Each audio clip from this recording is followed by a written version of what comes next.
You are the Veterans Minister, and there are calls for a Royal Commission now. You do want to establish a commission of inquiry. You say it has all the powers of a Royal Commission, but has it now got to that point where the calls are just too loud to avoid a Royal Commission? Well, I think, Laurie, and you've covered it very neatly there, I think we've got to a point now where there's a real opportunity to unite the Parliament, unite the ex-service community and the families directly impacted by suicide, because they have been calling for a Royal Commission and the government hasn't been deaf to those calls, and that led to our policy positioning of a national commissioner, basically a standing Royal Commissioner going forward. Now, I believe there's an opportunity now where there's nothing to stop having that, a Royal Commission doing that retrospective look, but getting some sort of agreement about the National Commissioner as an ongoing legacy piece of policy, because in the speeches yesterday in the House, and you probably saw a lot of them as I did, a lot of members on both sides talked about the need where the two could work in tandem, in the sense that people need to have some sort of closure about what's occurred in the past and to understand what may have led to some of those horrible events in the past. But they also want to know that it's not just going to be a point-in-time issue, that we need to be committed to the long-term reform. And I think there's a lot of people with a great deal of passion, a lot of interest in this area. It's a complex area, it's a sensitive area.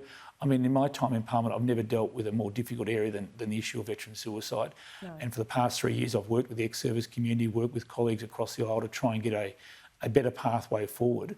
I think we need to see this as an opportunity this week. Minister, does that mean that you can do both?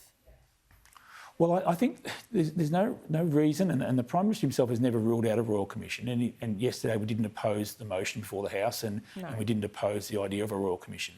But we're very concerned about making sure there is that ongoing National Commissioner role as well. So it's not just a point-in-time issue, that this person who is independent of DVA, independent of Defence, can be continuing to make recommendations in the future. So my challenge here now, Laura, and I don't want to try and look like I'm dodging your question. My challenge now is trying to get unity out of this, try and get a position that we move forward with, because Veterans Affairs has traditionally been quite a bipartisan area of public policy.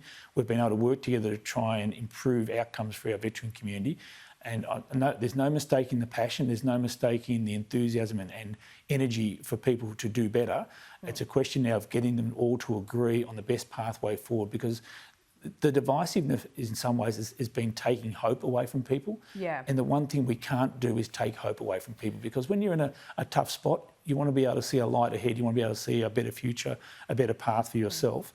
And the very definition, I think, of suicide is the absence of hope, when people see no more hope for themselves and they take that type of action. So, it's not an easy area to get agreement on, but I think we are a lot closer now and than we have been perhaps in the last couple of years. Okay, so Parliament clearly backs a Royal Commission though, but as we know, that decision is made by the Executive. That decision needs to be made by the Prime Minister.